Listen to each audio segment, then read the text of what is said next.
అమరావతి పేరు భారత పార్లమెంటు రికార్డుల్లో సువర్ణాక్షరాలతో లిఖించబడింది.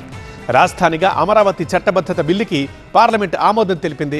ఇక ఉభయ సభల్లోనూ బిల్లుకి గ్రీన్ సిగ్నల్ లభించడంతో ఏపీలో అయితే సంబరాలు అంబరాన్నంటాయి. ఆంధ్రప్రదేశ్ రాష్ట్ర చరిత్రలో ఏప్రిల్ 2, 2026 ఒక చరిత్రాత్మక రోజుగా నిలిచిపోనుంది. గత 10 ఏళ్లుగా రాజధాని విషయంలో నెలకొన్న అనిశ్చితికి పార్లమెంట్ తుది తీర్పునిచ్చింది. అమరావతి రాష్ట్ర ఏకైక రాజధానిగా చట్టబద్ధం చేస్తూ కేంద్ర ప్రభుత్వం ప్రవేశపెట్టిన బిల్లుకు లోక్సభ బుధవారం ఆమోదం తెలపగా గురువారం రాజ్యసభ సైతం ఏకగ్రీవంగా ఆమోదముద్ర వేసింది. దీంతో ఆంధ్రుల చిరకాల స్వప్నం సాకారమైంది. The Andhra Pradesh Reorganization Amendment Bill 2026 as passed by Lok Sabha. Those in favor will please say aye. That the bill be passed. YCP మినహా దాదాపు అన్ని పార్టీలు బిల్లుకు మద్దతిచ్చాయి. కాంగ్రెస్ సహా జేడీయూ నేతలు మద్దతిస్తూనే సమయానికి రాజధానిని పూర్తి చేయాలని కూటమి ప్రభుత్వానికి కాస్త గట్టిగానే వినిపించేలా చెప్పారు. నమ్మి భూమిచ్చిన రైతులకు ఎల్లప్పుడూ అండగా ఉండాలని కోరారు. రాజ్యసభలో టీడీపీ, బీజేపీ నేతల తీరుపై వైసీపీ ఎంపీ వైవి సుబ్బారెడ్డి ఆగ్రహం వ్యక్తం చేశారు. అమరావతికి తామెప్పుడూ వ్యతిరేకం కాదన్న విషయాన్ని కూటమి నేతలు గుర్తుపెట్టుకోవాలని నొక్కి చెప్పారు. బిల్లులో ఉన్న పలు అంశాలపైనే తమకు అభ్యంతరాలున్నాయన్నారు.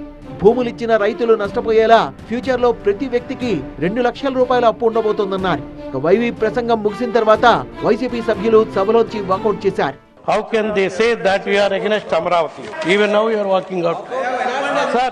పార్లమెంట్ లో బిల్లు ఆమోదం పొందిన వెంటనే ఏపీలో పండుగ వాతావరణం నెలకొంది.